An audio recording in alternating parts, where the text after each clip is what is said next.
ഒരു വിദ്യാർത്ഥിയുടെ കൊലപാതകത്തിൽ രാജസ്ഥാൻ രാഷ്ട്രീയം തിളച്ചു മറയുകയാണ്. BJP ആണ് രാജസ്ഥാൻ ഭരിക്കുന്നത്. അക്രമത്തിൽ വിദ്യാർത്ഥി കൊല്ലപ്പെട്ടതോടെ പൊട്ടിപ്പുറപ്പെട്ട സംഘർഷം തണുപ്പിക്കാനാകാതെ സംസ്ഥാന സർക്കാർ വിയർക്കുകയാണ്. രണ്ട് കുട്ടികൾ തമ്മിലുണ്ടായ ചെറിയ വാക്കേറ്റം കയ്യാങ്കളിയിലേക്കും പിന്നീട് കത്തിക്കുത്തിലേക്കും മാറിയതോടെ സംസ്ഥാന സർക്കാരിന് ഇരിക്കപ്പുറത്ത് നഷ്ടമായിരിക്കുകയാണ്. രാജസ്ഥാനിലെ ഉദയ്പൂരിലാണ് രാജ്യത്തെ നടുക്കിയ സംഭവം അരങ്ങേറിയത്. സഹപാഠിയുടെ കുത്തേറ്റ 10ാം ക്ലാസ് വിദ്യാർത്ഥി മരണത്തോട് മല്ലിടിച്ച് 3 ദിവസം ആശുപത്രിയിൽ കഴിഞ്ഞതിന് പിന്നാലെയാണ് മരണപ്പെട്ടത്. പരിക്കേറ്റ് 3 ദിവസത്തിന് ശേഷം ഓഗസ്റ്റ് 19 തിങ്കളാഴ്ചയാണ് വിദ്യാർത്ഥി മരണത്തിന് കീഴടങ്ങിയത്. എന്തായാലും ഈ ദാരുണ സംഭവം ഉദയ്പൂരിൽ വർഗീയ സംഘർഷങ്ങൾക്ക് കാരണമാവുകയും ഉദയ്പൂരിലും സമീപ പ്രദേശങ്ങളിലും ജില്ലാ ഭരണകൂടം മൊബൈൽ ഇന്റർനെറ്റ് സേവനങ്ങൾ അടക്കം താൽക്കാലികമായി നിർത്തിവെച്ചാണ് സംഘർഷം ലഘൂകരിച്ചത്. ഭാട്ടിയാനി ചോട്ട പ്രദേശത്തെ സർക്കാർ സ്കൂളിലെ 2 വിദ്യാർത്ഥികൾ തമ്മിലുണ്ടായ വാക്കേറ്റമാണ് വർഗീയ സംഘർഷങ്ങളിലേക്ക് വഴിവെച്ചിരിക്കുന്നത്. ഓഗസ്റ്റ് 16 വെള്ളിയാഴ്ച ഉണ്ടായ സംഭവത്തെ തുടർന്ന് വിദ്യാർത്ഥിയെ സർക്കാർ ആശുപത്രിയിൽ പ്രവേശിപ്പിക്കുകയായിരുന്നു. പിന്നാലെ പ്രതിഷേധം ആളിക്കത്തിയതോടെ ജനക്കൂട്ടം വാഹനങ്ങൾ കത്തിക്കുകയും കടകൾ അടിച്ച് നശിപ്പിക്കുകയും ചെയ്തു. കുട്ടിയെ കുത്തി പരിക്കേൽപ്പിച്ച സഹപാഠിയെയും പിതാവിനെയും പിന്നീട് പോലീസ് അറസ്റ്റ് ചെയ്തെങ്കിലും സംഘർഷത്തിന് അയവ് വന്നിരുന്നില്ല.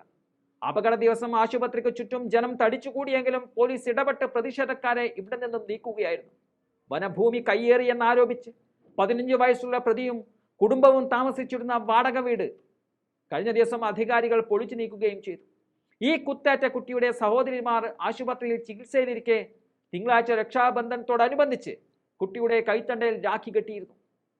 തിരികെ ജീവിതത്തിലേക്ക് മടങ്ങുമെന്ന തോന്നൽ ഉണ്ടാക്കിയെങ്കിലും വൈകുന്നേരത്തോടെ മരണത്തിന് കീഴടങ്ങുകയായിരുന്നു. വിദ്യാർത്ഥിയുടെ മരണത്തെ തുടർന്ന് ജില്ലാ ഭരണകൂടം ആശുപത്രിക്ക് ചുറ്റും കൂടുതൽ സേനയെയും വിന്യസിപ്പിച്ചിട്ടുണ്ട്. അതേസമയം കുട്ടിയുടെ ചികിത്സയിൽ വീഴ്ചയുണ്ടായെന്ന് ആരോപിച്ച് കോൺഗ്രസിന്റെ ലോക്സഭാ MP ഭജൻലാൽ ജാദവിന്റെ നേതൃത്വത്തിൽ 4-അംഗ വസ്തുതാന്വേഷണ സമിതിയെ രൂപീകരിച്ചിട്ടുണ്ട്.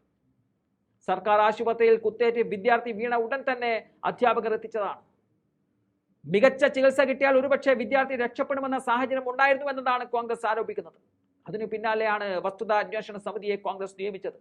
വിദ്യാർത്ഥിയുടെ കുടുംബത്തിന് 50 ലക്ഷം രൂപയെങ്കിലും ധനസഹായം നൽകണമെന്നും ബന്ധുക്കൾക്ക് സർക്കാർ ജോലികളും കുറ്റക്കാർക്കെതിരെ കർശന നടപടി സ്വീകരിക്കണമെന്നും കോൺഗ്രസിന്റെ സംസ്ഥാന അധ്യക്ഷൻ ഗോവിന്ദ് സിംഗ് ദോതസ്ര ആവശ്യപ്പെടുകയും ചെയ്തിരിക്കുകയാണ്.